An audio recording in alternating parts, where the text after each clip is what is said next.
Hey, beautiful people, welcome or welcome back to my YouTube channel. My name is Alicia L. Watson, and I make faith-based videos here on YouTube.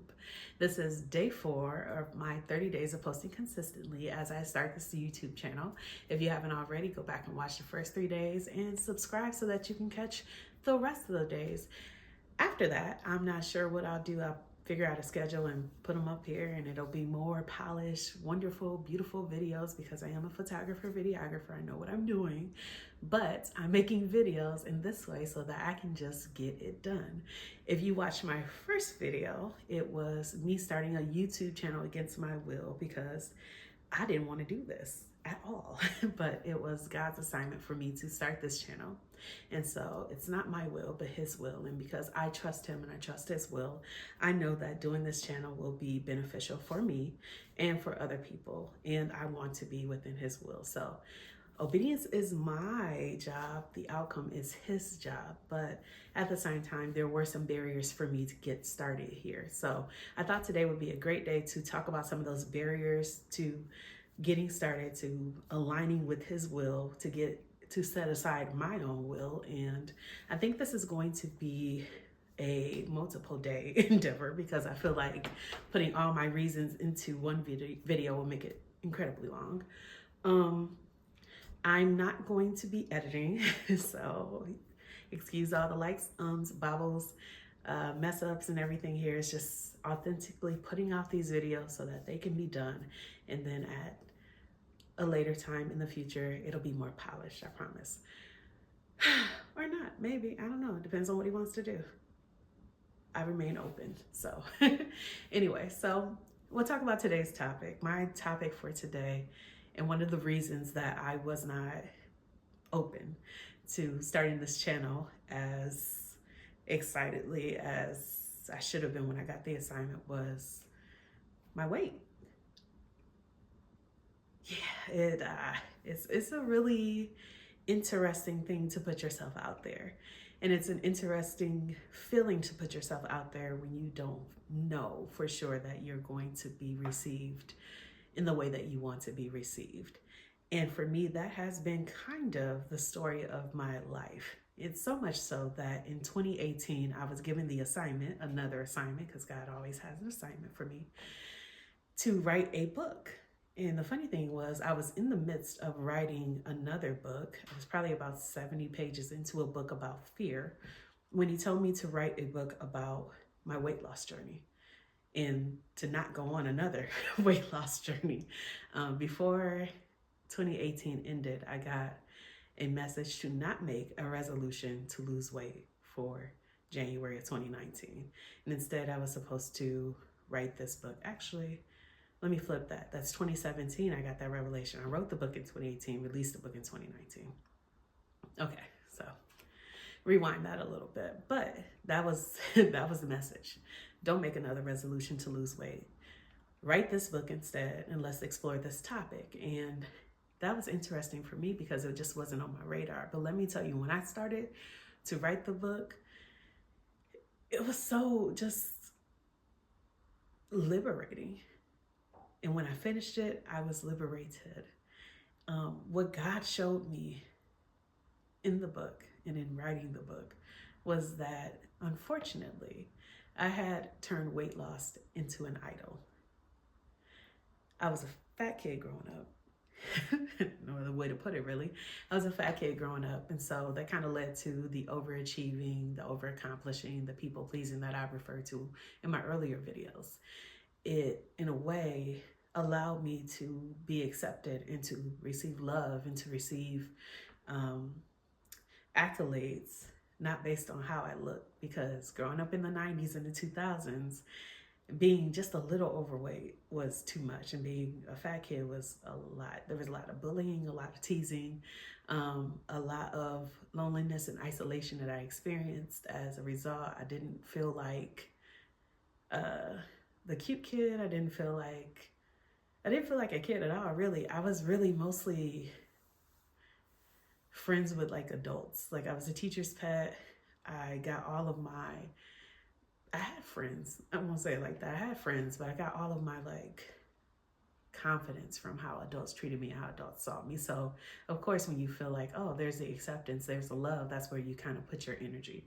And so I was a very good student. I was very responsible. I was always the leader. I was always given the responsibilities to do things in the school that, you know, other children weren't given. I was, like I said, people pleasing. So I always did everything that I was supposed to do and always did it right, to, you know, overcome the barrier of just being able to be, because I was just in a body that was acceptable. So, and that carried on throughout the majority of my life until maybe high school, where I actually lost the weight. And that just opened up like the world for me. So I could be this high achieving, high accomplishing person, but also look a way that I wanted to look. And so, yeah, that changed things. And then, you know, of course, you grow up, you grow into your body, you have some kids, and here we are. So with that, in between there, I was given other assignments, and I was willing to do those assignments from God. But in the back of my mind, there always was this little thought that I could do them, but they wouldn't quite be as successful as they could be if I lost the weight, right? And so I'd find myself always focused on my weight, always alluding to my weight, always worried about my weight. I'd find validation in letting people know that I'm not comfortable in my weight. Like, I would make it a topic of conversation when nobody cared. I'd be talking about my plate when nobody asked me to. I'd be making excuses for what kinds of food I was getting when I felt like people thought I should be eating salad. You know, it was just all this focus on my weight until I started to write this book, and God showed me that I was looking at weight loss as an idol, as something that could provide to me the things that only He could. And by me saying no to Him in favor of weight loss, it was like I was making it the God that I was serving before Him. And so this book, Secret Donuts, A Journey to Getting Over Your Weight, Align with God and Into Your Purpose, it liberated me. It freed me up from this idea that I didn't deserve to exist until, or be acknowledged until I lost my weight. And it liberated me so much to the point that, like, I remember we went to Mexico on a couple's vacation, and I forgot my cover-ups. And when I tell you, I was strutting around that swimming pool in just a swimsuit, and that's basically how I operate now. Like, I don't think I put on a cover-up since 2019. Like, I don't feel self-conscious. I don't hide. I don't, you know, cover my arms. I don't do any of that. And it's a mindset shift that I had as I wrote this book. It's nothing but God. It was literally deliverance. But it really helped me to just be. It helped me to be. And the beauty of it was that when I wrote it back in 2019, or when I released it back in 2019, it seemed like the world was conspiring to be on the same wavelength, right? Everybody was talking about like body positivity and inclusivity, and, you know, how you're beautiful and how you should love yourself and accept yourself. And I was like really falling into that. And I was really happy, like, finally the world is on the same page. Because remember, my formative years were filled with top model references to like a size 8 being plus size, and I've never been a size 8. Even at like 8 years old, I don't think I was a size 8, you know. And so, like, going into like the 2020s with this like perspective of, wow, like, it's okay to just exist and exist as you are, and you don't have to be constantly looking for a way to like make yourself smaller. It was a beautiful thing. And then you know, the pandemic happened, things shifted, things changed a little bit. And I also shifted and I changed, because I realized being in the body positivity mindset wasn't what I was really trying to be. I wanted to be neutral about my body, no matter whether it was big or small, or, you know, or like it is now, or I've, you know, get in an accident, lose something, you know, disfigured, dismembered. I want to be neutral about it and be Alicia positive, because that's what writing the book really actually did for me. It made me understand that I'm fearfully and wonderfully made. Like, God intentionally made me just how He made me, and He would use me just how I was to do His work and be a vessel for Him. when he told me that he wanted to. Like, he wasn't looking at me like man was looking at me. Like when Samuel went to go and anoint a new king, like he was looking at all of Jesse's sons and was like, yeah, surely this is the one, or that's the one. And God's like, no, I don't see things the way man sees things. I look at the heart. And so David comes along, he's like, that one. And David was fine too, like, don't get me wrong. But it was just that reminder that, like, what we deem as right or important, it's not God's way of looking at things. And that wasn't as clear as it is now.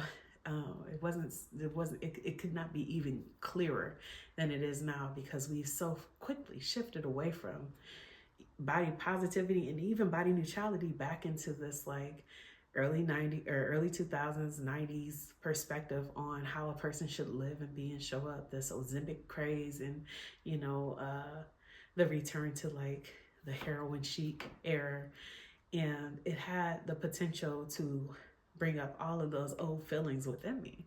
And I'm not gonna lie, it did a little bit. And I had to revisit all the things that I learned and all the deliverance that God had helped me through when writing this book. But it still, with the shift of culture, gave me pause to put myself out here on camera looking like I do before I lose all the weight that society would think I need to look to be acceptable enough to be here. And I know that that's not right and that's not true. And God is not a man that he would lie. He wouldn't tell me to start something now and mean to do it later, right? So if he said now, just as I am, that's when I'm supposed to do it. And I don't know for what reason. Like I keep saying, I want to see what God does with this. And it's not like what he does for me. Like, is he going to make me rich or give me a whole bunch of followers or any of that? Like, that's cool if he wants to do it. Again, that's cool.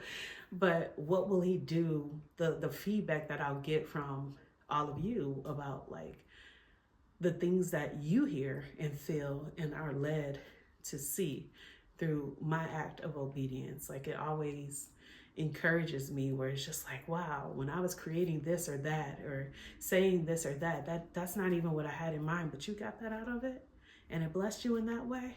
Wow, God, you really used me. And you used me in a way I didn't even know I was going to be used in. And that's amazing, And so if I'm weighing everything out, being here, being willing to be judged by imperfect people compared to disobeying a perfect God, I'm gonna do the God thing. I'm gonna do the God thing and reserve the right to lose weight or gain weight if I want to. But with the acknowledgement that either way, I'm still worthy. I'm still here. I'm still loved. I'm still accepted. I'm grafted in. Someone died for me because he loved me that much. Jesus died for me because God loved me that much, just as I am, And so that's me showing up here so that someone else can see that for themselves. So not my will, Lord, your will be done. And that's part one to why I'm able to start this YouTube channel, even though it's against my will, because it is God's will. So I'm going to record the rest of the videos, I think maybe today. We'll see. We run out of time. We're going to catch a matinee, but I'm really thankful that you're here. I'm thankful that you're commenting and liking and sharing. I do look at the analytics because I like to see what's going on. But it's getting easier. It's getting a lot easier to show up here every day. So that's one thing that I see God doing. And I'm really encouraging myself by just doing the thing that I said I was going to do, like rebuilding that confidence that really is truly happening. So I thank you for for being here. So I'm not just talking out into the void. And I hope that you're getting something out of this series. Again, if there's anything that you want me to talk about, leave it in the comments. Don't forget to subscribe, like, share the video, and I will see you in the next one.